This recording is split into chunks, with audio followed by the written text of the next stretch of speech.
Hola, hola, hola. Olá! Hola André, meu bem, como você Sim, perfeito. está? Melhor a hora! Nossa, muita alegria ter Sim, essa conversa com você hoje. uma alegria muito grande. Estou com uma agüita. Eu também estou com uma água aqui, também. Bom, só para começar, essas primeiras palavras são em portunhol, só para entrar assim na onda com André, mas agora a gente vai passar ao espanhol, a castelhano, na verdade. Entonces, primero quiero agradecer muchísimo al profesor doctor André Rodríguez, que es mucho más que un amigo, mucho más que un amigo. Es parte de una familia que uno elige a lo largo de la vida. Debo decir que soy una persona con mucha suerte y que en Brasil encontré una familia que no sabía que tenía y que André e Isis, la pareja de Andrés, son sin duda parte de esa familia que sin saber yo estaba buscando y pude encontrar allá en Niterói y de la cual estoy muy agradecido a la vida. Así que, André, muchas gracias por formar parte de esta familia que pude elegir y bienvenido al Centro de Estudios de Filosofía de la Cultura. Muchas gracias, Hernán. Lo agradezco mucho. Es una alegría muy grande. Es muy recíproco porque es un amigo muy querido. Es alguien con quien puedo compartir una parte muy especial de mi vida y de mi trabajo. Lo más importante sobre lo que pienso de mi trabajo, yo lo comparto con vos. Entonces, estoy muy feliz hoy, muy contento. Muchas gracias por el centro, por la invitación. Perdón por mi portuñol terrible, pero vamos adelante. Estoy un poquito nervioso porque no he participado antes de una live en Instagram. Es mi primera vez. Entonces, que sea suave, ¿verdad? No. Esto es, esto es casi una pequeña venganza, Andrés, por todas las veces que yo tuve que participar. Yo debo decir que Andrés me invitó a mí una vez a abrir su curso de posgraduación, y fui a hablar de Clarice Lispector y el tiempo, la cuestión del tiempo en Clarice Lispector, en la Universidad Federal Fluminense, en la sede de Angra do Rey, si yo mal no recuerdo, André. Sí, Angra. Sí. Y era muy curioso, porque era la época en que todavía Temer nos parecía lo peor. El gobierno de Sí, Temer era todavía lo peor que podíamos imaginar para Brasil. Y exatamente. hablábamos en ese curso y no nos podíamos realmente, yo creo que al menos yo y vos tampoco, André, nos podíamos imaginar la llegada de Bolsonaro después de Temer. Realmente No. no sé cómo estás viendo vos hoy esa situación en Brasil. Por ahí para los colegas del centro sería bueno empezar con eso. Bueno, Contarnos vos un poquito en primera persona cómo están sucediendo las cosas en Brasil. bueno, las cosas en Brasil están, como pueden imaginar, muy difíciles porque, bueno, estamos abajo de un gobierno protofascista o neofascista.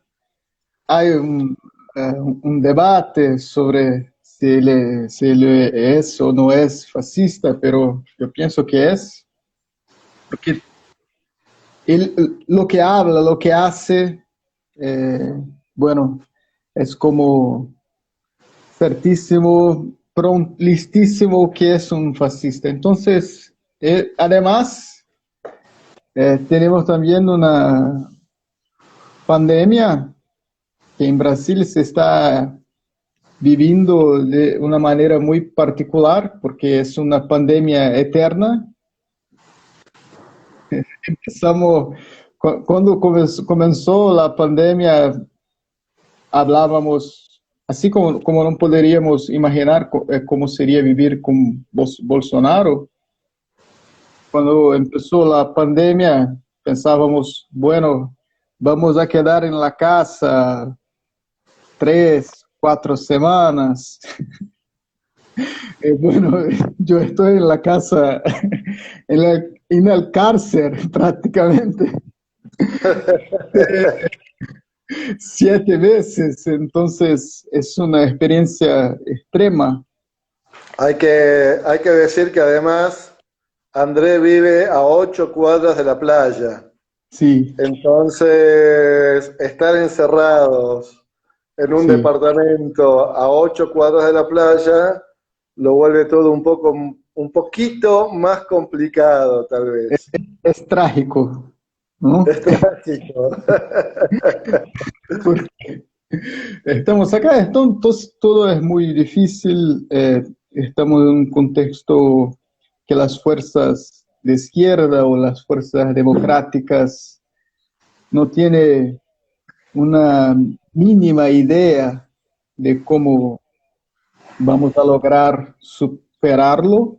Entonces empezamos a prepararnos para la reelección de Bolsonaro, tal vez lo más realista, porque vivimos la ilusión de que Bolsonaro jamás ganaría, ¿no?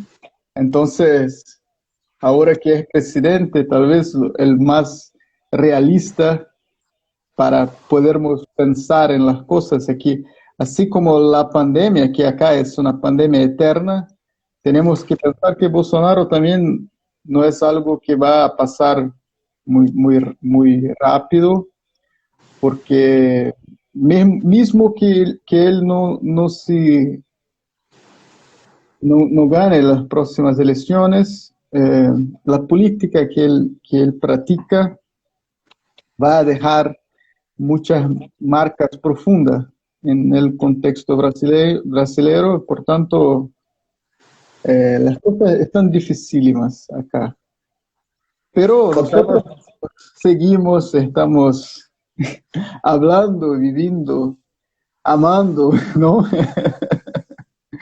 Porque es lo que tenemos que hacer. Yo pienso ya que soy como un arqueólogo y tengo que ocuparme de preservar algo para el futuro.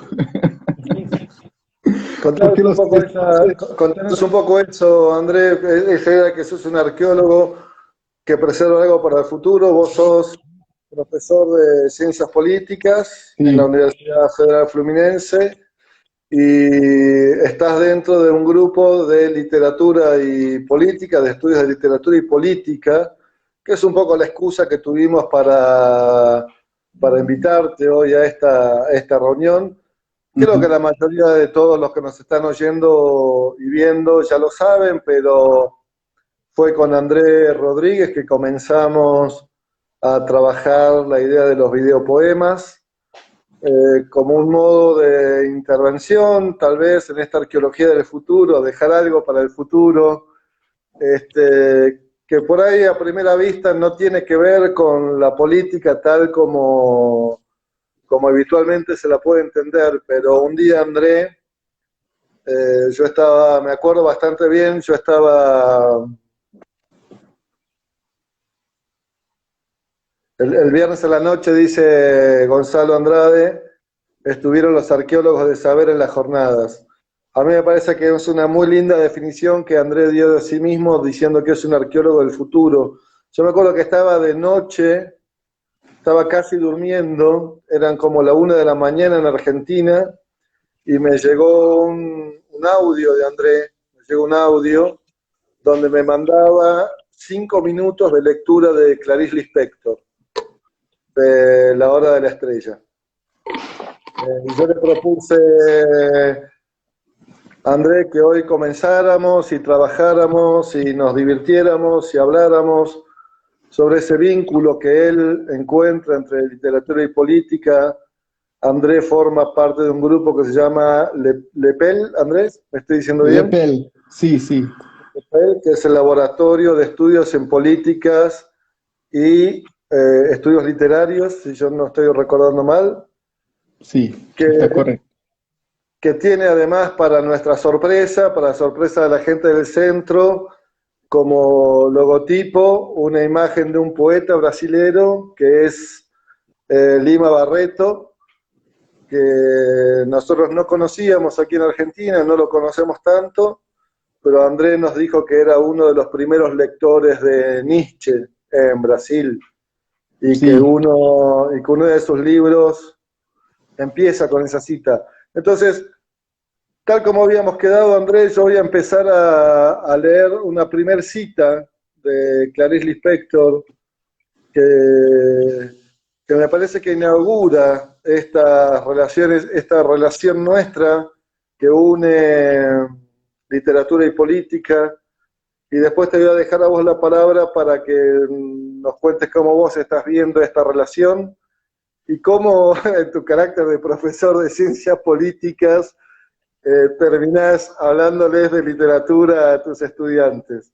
Me gusta mucho esta primera cita, que es cómo se abre La Hora de la Estrella. La voy a leer primero en portuñol, en homenaje a André, y después voy a hacer mi propia traducción para dejarlo a él que hable de la literatura brasileña contemporánea.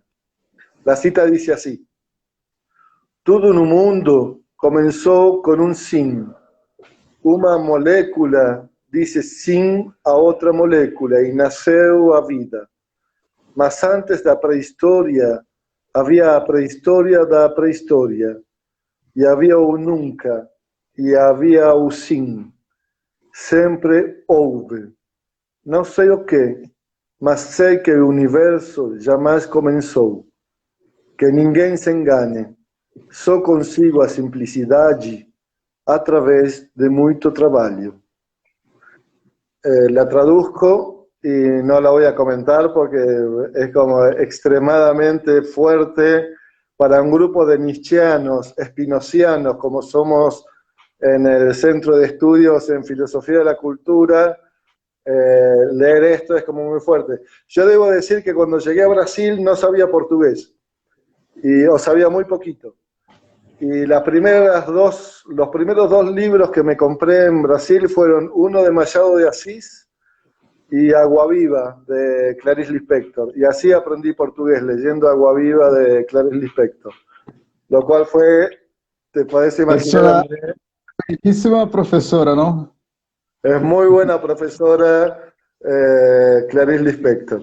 Sí. Entonces traduzco para los que no hayan podido entender el portugués, mi portuñol. Traduzco, es mi traducción del texto de Clarice.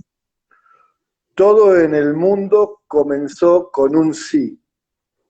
Una molécula le dijo sí a otra molécula y nació la vida. Pero antes de la prehistoria, había la prehistoria de la prehistoria, y había el nunca y había el sí. Siempre lo hubo. No sé qué, pero sé que el universo jamás comenzó. Que nadie se engañe. Solo consigo la simplicidad a través de mucho trabajo.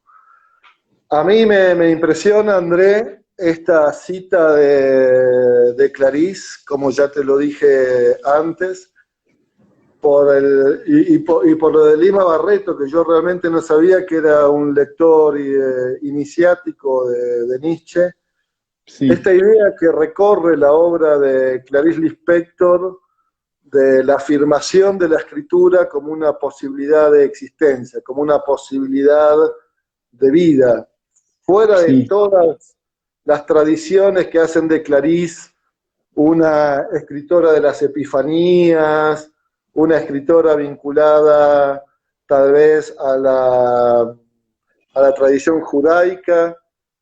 Yo tiendo a leer a Clarice, como ya hablamos muchas veces, como una afirmadora del sí, de la posibilidad de la existencia, de lo que se junta con otra cosa y crea la posibilidad de la vida. Me sí. gustaría que a partir de eso podamos trabajar cómo ves vos las relaciones entre literatura y política en el interior del grupo de investigación del que formás parte. Sí, excelente. Bueno, voy a contestar con una cita de una otra escritora brasileña que es Carolina Maria de Jesus. Está aquí, ¿lo ven? Quarto de despejo. Diário de uma favelada. Entonces, porque Carolina es el más grande sí que conozco. Es una mujer que vivía en la favela, tenía estudiado poquísimo, conocía las reglas, la estructura de la lengua muy precariamente, escribía todavía. Y no podía vivir sin escribir. Y pensaba a sí misma como una escritora, fundamentalmente. Aunque comenzó a publicar mucho más tarde, tuve una carrera literaria muy breve, muy corta, y que tiene, bueno, un poquito trágica también, porque al final de la vida estaba nuevamente en la pobreza, en la miseria. Entonces, esto es un diario, como es algo que Carolina María de Jesús hacía en el cotidiano, necesitaba hacerlo. Es muy impresionante la relación entre la existencia y la literatura en el trabajo de Carolina María de Jesús. Es importante porque es una escritora que por su origen social vivió siempre con el estigma del exótico. La veían como, no como una escritora, pero como una favelada que escribía, ¿comprendes? Todavía lo que escribía para mí era una de las cosas más potentes que yo he leído en mi vida. Entonces, no voy a charlar sobre Carolina María de Jesús, es una invitación para que los amigos que nos ven y nos acompañan, que la conozcan y busquen su obra. Entonces, ella escribe, yo voy a leer en portugués, ¿verdad? Yo no tengo la capacidad de traducirlo. Bueno, si hay algo para traducir que no está claro, pueden ayudarme, ¿ok? Lo primero es que disculpa Andrés, lo primero es que cuarto de despejo quiere decir cuarto de desperdicio, Eso, el cuarto de la basura, digamos, donde se sí, dejan las cosas que no sirven, ¿sí? exactamente. Eso. Es un cuarto de la basura, exacto. Ella vivía de la basura, trabajaba con la basura, eh, colectaba la basura para vender. Entonces, el papel sobre todo, hay una cosa también muy, un poco poética también, porque vivía de la basura, del papel de la basura. Entonces, a veces encontraba una hoja, un pedazo de papel que servía para escribir y lo guardaba como un tesoro. Entonces ele escreve: mas eu já observei os nossos políticos. Para observá-los, fui na Assembleia, a sucursal do purgatório, porque a matriz é a sede do serviço social, no palácio do governo. Foi lá que eu vi ranger de dentes, vi os pobres sair chorando, e as lágrimas dos pobres comovem os poetas. Não comovem os poetas de salão, mas os poetas do lixo, pela basura. Os idealistas das favelas, um espectador que assiste e observa as tragédias que os políticos representam em relação ao povo. Bueno, elegí esta cita porque en este libro Carolina hace muchísimas análisis políticas.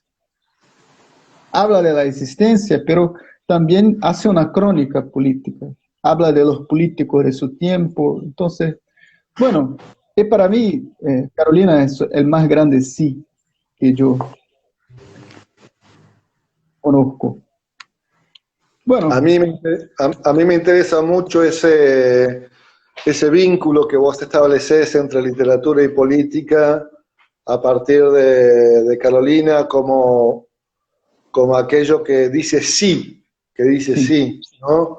Como aquella poeta de la basura que en lugar de rechazarla, más bien le incorpora a su experiencia poética, pero no como una experiencia del exotismo, sino más bien como esa afirmación de un lugar muy preciso, muy singular, que es el lugar desde donde ella escribe. Yo no la conocía a ella, y fue André otra vez quien me la hizo conocer. La leí en esta pandemia, leí la obra Cuarto de Despecho, que también formó parte de esta experiencia que André está haciendo, que tiene que ver con algo que hicimos ayer aquí en el centro. André, ayer aquí en el centro, durante 24 horas leímos a Nietzsche. Se leyeron textos de Nietzsche tratando de romper el récord de lecturas de Nietzsche. Pero una cosa que no dije y que Andrés no aclaró tampoco, es que él comenzó este proyecto como un modo de leer para su mamá y para su abuela. Sí. De leer cosas en el contexto de la pandemia. La mamá y la abuela de Andrés se fueron a vivir a Saquarema, un lugar muy lindo en Brasil, en las orillas del mar, y André, como un gesto de amor, un gesto afirmativo, que a mí me parece muy importante de decir, porque no hay gesto político ni gesto literario que no esté atravesado por el amor. André grababa esto que me mandó a mí, antes se lo había mandado a su mamá y a su abuela para que no se aburran. A mi suegra. Y a tu suegra, perdón, a tu mamá y a tu suegra, perdón, discúlpame. Bueno. Sí, te dejo. Sí, bueno.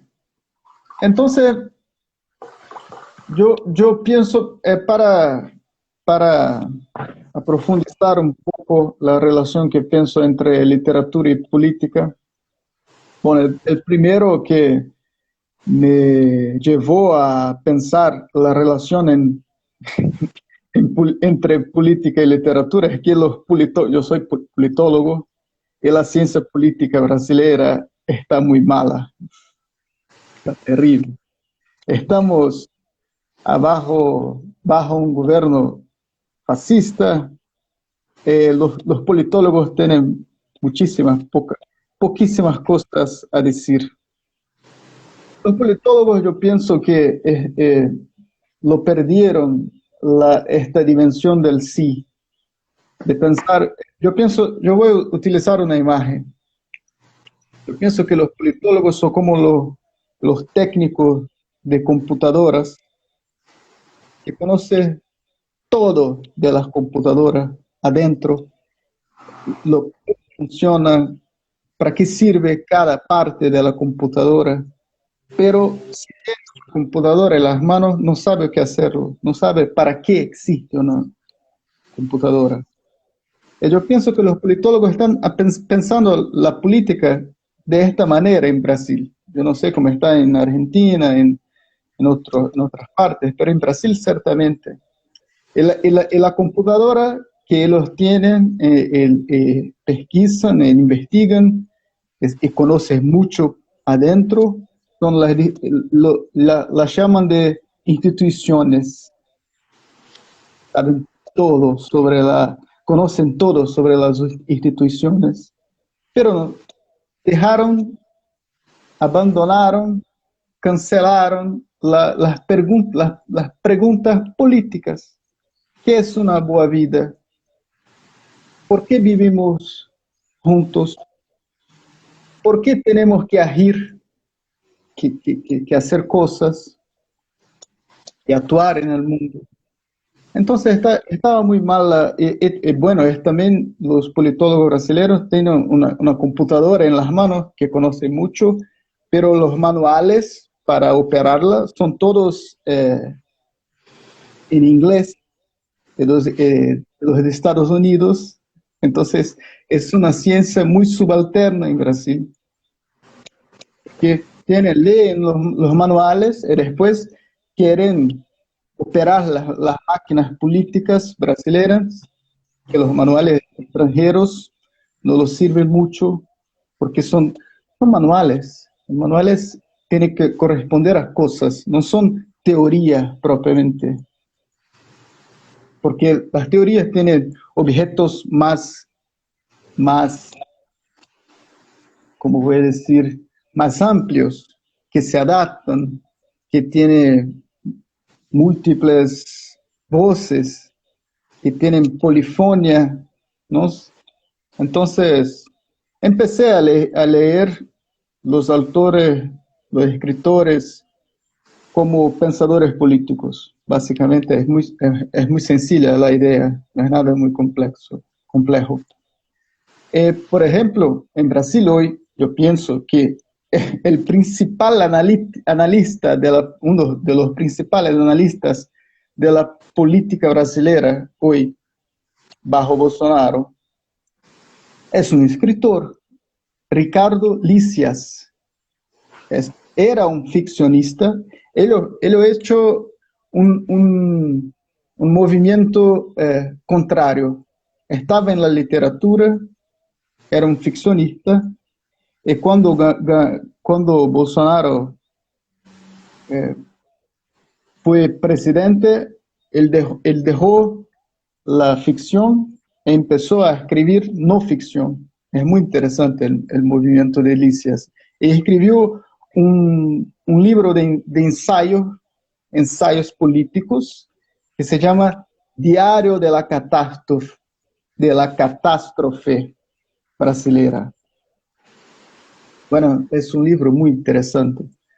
Muy interesante. Yo pienso que tiene claves muy ricas, muy proficuas para pensar la política hoy. Era un ficcionista. Porque yo pienso que la ciencia política sufre del problema del no. Lo que no hacer, cómo no actuar en las instituciones, lo que la democracia no es. Entonces no lo digan lo que es la democracia. Por ejemplo, André, sí, perdón, ahí Emil Saki, que además fue el director del Centro de Estudios en Filosofía de la Cultura, te pregunta cómo es el nombre del escritor del que estás hablando, si lo puedes volver a sí. decir, y el nombre del libro del cual estás hablando. Voy a escribir. Bueno, a Ricardo Lisias, ¿ya escribieron? Ahí está, Está ahí. Ricardo Licio. Gracias, Monteirolicio. Muchas gracias. Y si nos Sí, pudieras poner, Monteirolicio, el nombre del libro, también te lo agradeceríamos. sí, Así nos queda a todos para buscarlo.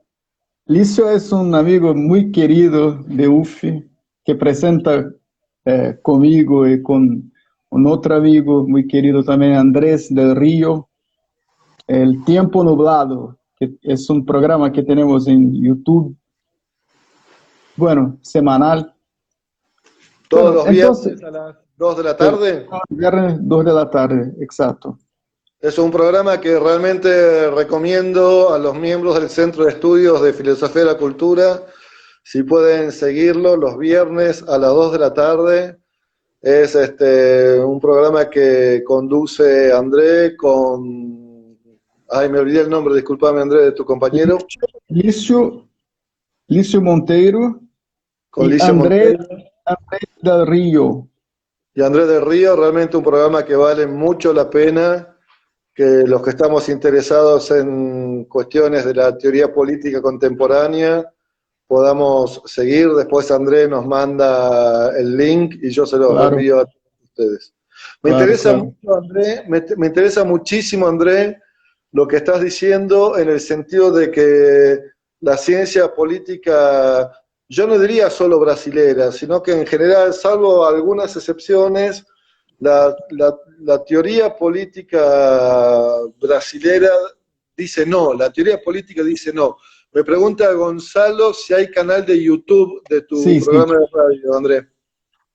El canal es Tempo Nublado UF, UFF Angra, de Angra de los Reyes. En portugués, ahí Sí. está, gracias Monte y Lolicio que Lício, está ahí atento, te agradecemos mucho. muchas El canal gracias, de YouTube Lício. que tienen ahí, Tempo Nublado UFI, no YouTube. Muchas gracias. Me Perfecto. interesa mucho, André, porque me parece que compartimos vos y yo.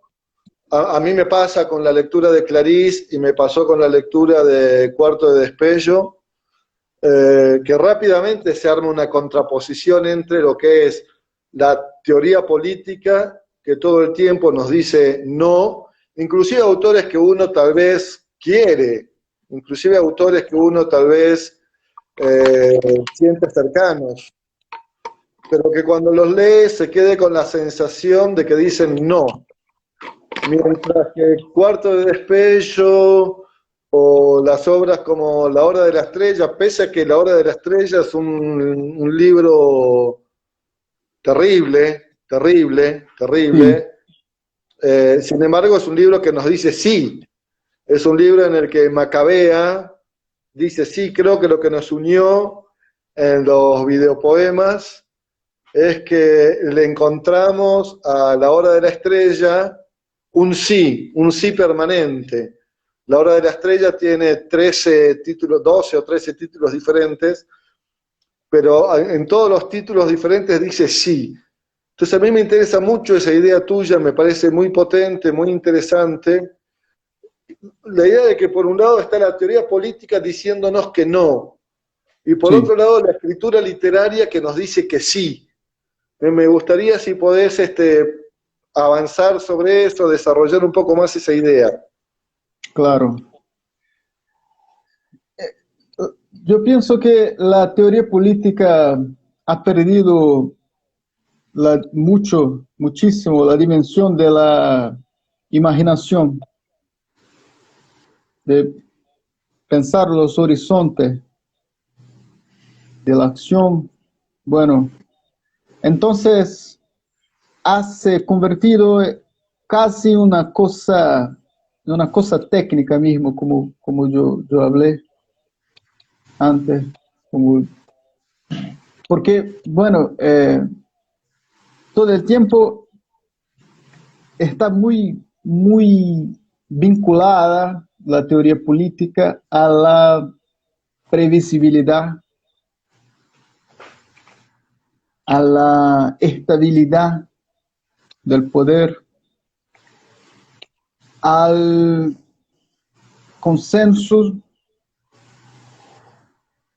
a las coaliciones, ¿cómo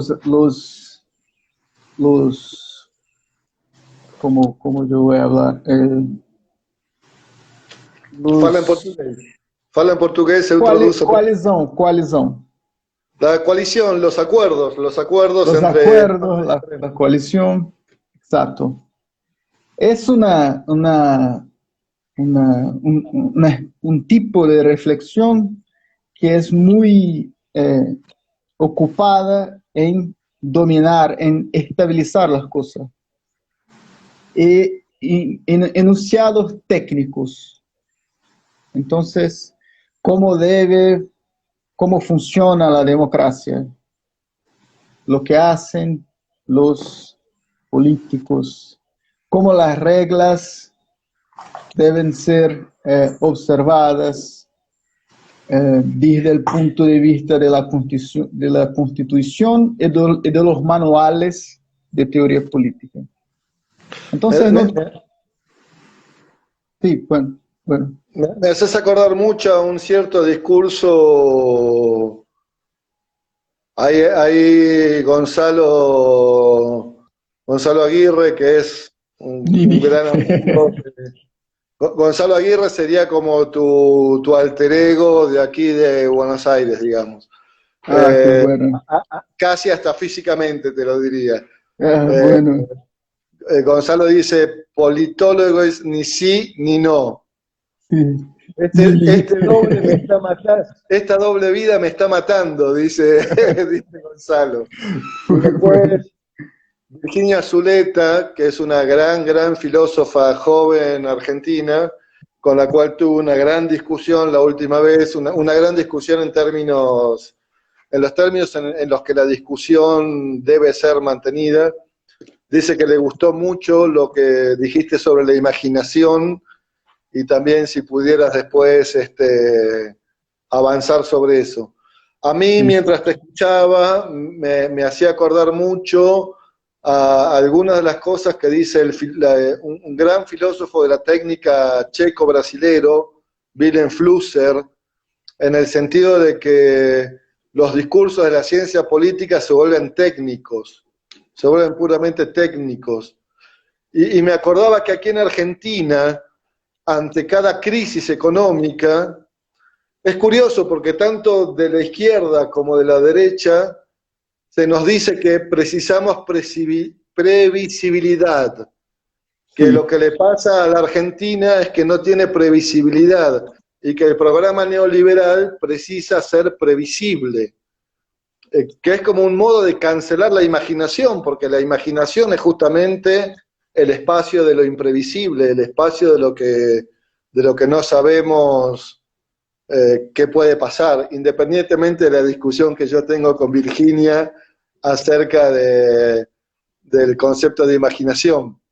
Pero me hiciste acordar mucho en Willem Flusser y la idea de que los discursos neoliberales, sean de la izquierda o sean de la derecha, se han vuelto discursos de la previsibilidad y no de la imaginación. Exacto. Bueno,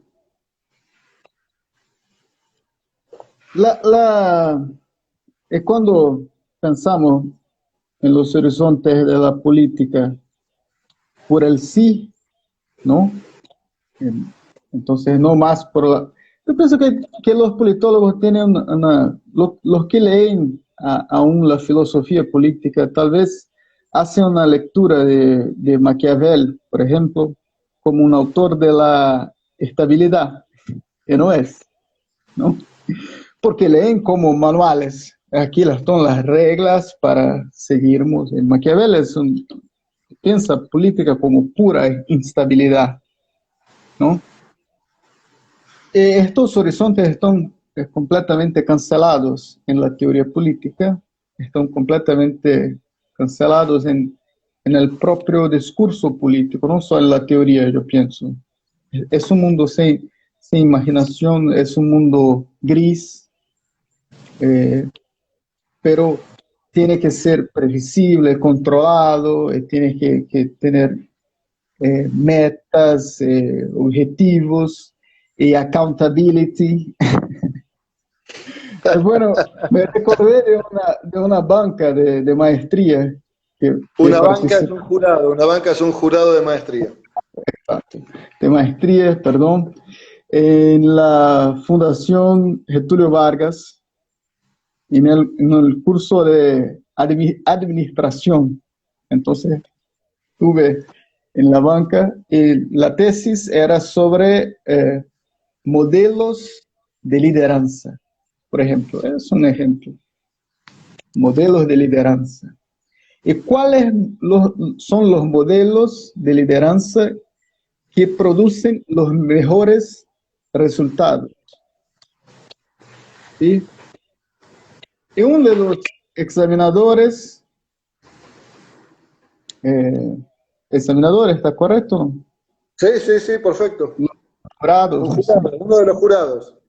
Uno de los jurados preguntó, bueno, tenemos que saber cuáles son los objetivos que los líderes están produciendo, porque si a depender de los objetivos, no podemos no querer, puede no ser muy bueno que los cumplan los objetivos, que los líderes produzcan los resultados. Entonces, es un mundo de los resultados y es un mundo profundamente negativo, sin contenido, vacío de contenido.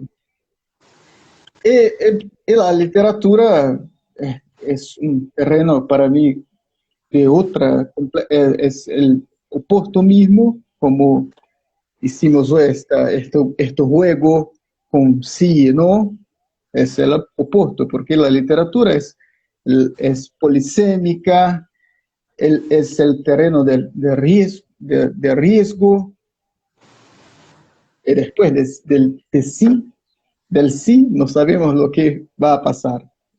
Me parece Todo muy es interesante, me parece muy interesante, Andrés, lo que estás diciendo ahora, porque es como que, contrario a lo que por ahí una cierta parte del sentido común pueda pensar, el sí, la afirmación, tanto en el caso de Cuarto Despejo, como en el caso de Clarís, como en el caso de Lima Barreto, o en el caso de Macedonio Fernández, por ejemplo, en el caso de la literatura argentina, o en el caso de Antonio Di Benedetto, por seguir citando autores nuestros, de nuestra situación latinoamericana, el sí es lo que te abre a la incertidumbre, el sí es lo que rompe con las certezas, contrariamente a lo que podría pensar una cierta crítica política o una cierta crítica literaria más tradicional o más, no me, ahora no me sale a mí la palabra en español, costumbreira,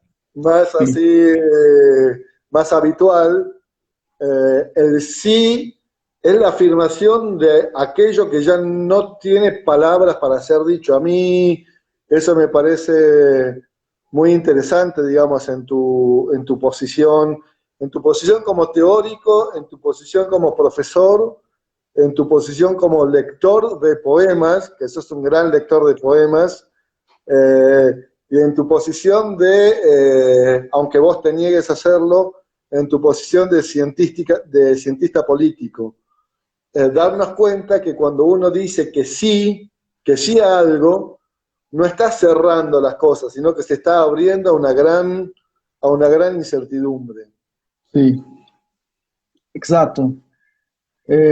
Bueno, por eso la literatura tiene mucho más Perdón, que... perdón. Sí, Y hacer de esa incertidumbre el territorio de lo político. Eso me parece que es una apuesta muy importante de tu trabajo. sí, Que, exacto. que vos a partir de la literatura mostrás que lo político es el territorio de una incertidumbre. Eso me parece que es un aporte muy grande que estás haciendo al pensamiento latinoamericano en este momento. Exacto. Porque, Gabriela Simón, discúlpame que te voy a interrumpir. Gabriela Simón, a quien ya conociste por email y que ya sabes que te admira y que está enamorada de vos, dice, hay un indecidible entre el sí como fuerza activa y él preferiría no. En el sentido del Baskerville, ¿no? De la novela. Exacto. Bueno, es por el terreno de la incertidumbre que yo pienso que la literatura tiene hoy un papel de una función de reactivar, tal vez la palabra sea esta, los sentidos imaginativos de la política. Y si leemos los escritores, aprendemos muchísimo más sobre la política hoy do que si leemos los politólogos. Y no solamente hoy, por ejemplo, Lima Barreto, que es el cofundador del LEPEL, que estamos leyendo Lima Barreto, escribía hay un cuento de 1915, que la epígrafe del cuento es un texto de Nietzsche, la cita que dice que Dios está muerto, ¿no? Bueno, es un cuento de 1915. Lima leía Nietzsche, fue, yo pienso, uno de los primeros a leer Nietzsche. Y leyendo Lima Barreto, aprendí cosas sobre la política brasileña de la Primera República, la República Vieja, que la llamamos, que viene después del Imperio, que no conocían la teoría política, en el pensamiento político brasileño. Las cosas que escribía Lima Barreto sobre el tiempo presente, con sus cuentos, su literatura, bueno, solo lo aprendí en el pensamiento político brasileño de los años 1950. Bueno, en 1915,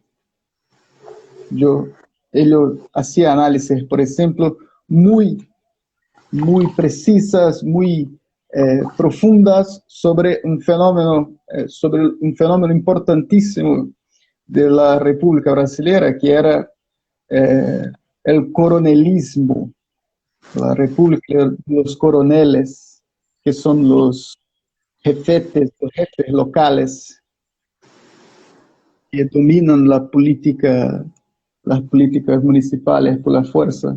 Bueno, en 1950 tenemos un pensador, un politólogo, no era un politólogo, era un jurista, pero hacía análisis políticas, que escribe un libro que se llama, que habla del coronelismo. Entonces, esto es, y lo dejamos, las ciencias sociales en general se alejan mucho del terreno de la literatura y no piensa la literatura como algo meramente estético, como un objeto que solamente es formal, solamente. Tengo aquí, disculpa que te interrumpa, pero así le permitimos al público también, a los asistentes, están todos prendidos fuego, ¿no? Acá el chat está prendido fuego con tus intervenciones. Gabriela Simón dice, reactivar los sentidos imaginativos de la política, genial. Luis Toro, que también es otro miembro del Centro de Estudio de Filosofía de la Cultura, nos hace esta siguiente pregunta que me parece interesante.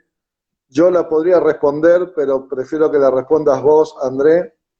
Él nos dice, un sí sin relación antagónica al no, que no le escapa al no, digamos. Viste que lo del silencio, que no es una ausencia de sonido, va en esa línea. Silencio afirmativo, viene a disolver dualidades. Claro. Sí, yo pienso que el sí estamos, hicimos acá un juego, ¿no? Que puede parecer un poco dualista, pero yo pienso que el sí es un gesto, un acto absoluto. Yo creo que ahí la respuesta, de alguna forma, Andrés, discúlpame, para mí yo aprendí mucho de vos en este sentido, en leer políticamente la literatura. De hecho, Gonzalo Aguirre, Federico Wiener, Christian Kessel, un grupo de compañeros del centro tiene un grupo de investigación que es sobre literatura y derecho, sobre estética y derecho, que me parece que deben estar muy interesados en lo que vos estás diciendo, pero que en parte la respuesta estaba dada a la pregunta de Luis en el epígrafe que leímos de Clarice Lispector, ¿no? Todo en el mundo comenzó con un sí. Todo comienza con un sí. No hay un no antagonista del sí. El sí no es una potencia antagonista a nada. Eso me parece fundamental. Sí. Por esto el sí está en el terreno de la incertidumbre, porque si tiene algo para se apoyar como un antagonista, no está bueno para el sí.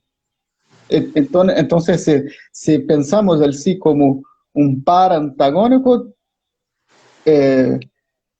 vinculamos el sí a un significado negativo que él no puede tener. Entonces, esto los politólogos no lo hacen. No toman lo que es incierto, lo que no es técnico, lo que no puede ser reproducido, lo que tiene una potencia poética. No lo hacen. Y si lo hacen, no publican. No lo publican. Ahí Luis Toro nos dice, ahí va, es esa, salud, empino el tempranillo, dice. Me parece interesante lo que estás diciendo, Andrés, en el sentido de pensar no un sí absoluto, sino un claro. sí como potencia afirmativa, ¿no? Eso, Sí, como potencia afirmativa. Nuestro exdirector del Centro de Estudios en Filosofía de la Cultura y actual director de la revista, Barda, nos hace una pregunta capciosa, nos hace una pregunta para ponernos trampas. Él nos pregunta, ¿y el capital no imagina? Bueno, es una pregunta difícil. Yo pienso que no. Yo pienso como vos. Yo pienso que el capital no imagina. ¿Quién imagina son las personas que producen el capital, que trabajan, que aman, que sueñan, ¿no? El capital es un cuarto de basura, es un cuarto de despejo. Exactamente, exactamente. El capital es un depósito vacío de significado. Yo no pienso que el capital tiene imaginación. Pero es una respuesta de pronto, no he refletido mucho sobre esto, ¿no? Estoy Pero yo también hablando pienso lo que pienso. Yo también pienso ahí que, Andrés, el capital no imagina, porque el capital quiere que seamos siempre los mismos. El capital no quiere que haya otra cosa. Yo creo que Exacto, una definición del capital es aquello que se repite, exacto. ¿no? Sobre todo en este momento neoliberal, el capital es aquello que no quiere que podamos pensar de un modo diferente. Entonces, a la pregunta de Emiliano Sacchi, yo diría que el capital no imagina, el capital quiere que sigamos siendo siempre los mismos. Virginia Zuleta, mi enemiga más leal, yo tengo enemigos muy leales, y Virginia dice, yo diría que se le pueden producir pesadillas al capital si soñara. Sí, tal vez. Pero yo pienso que el capital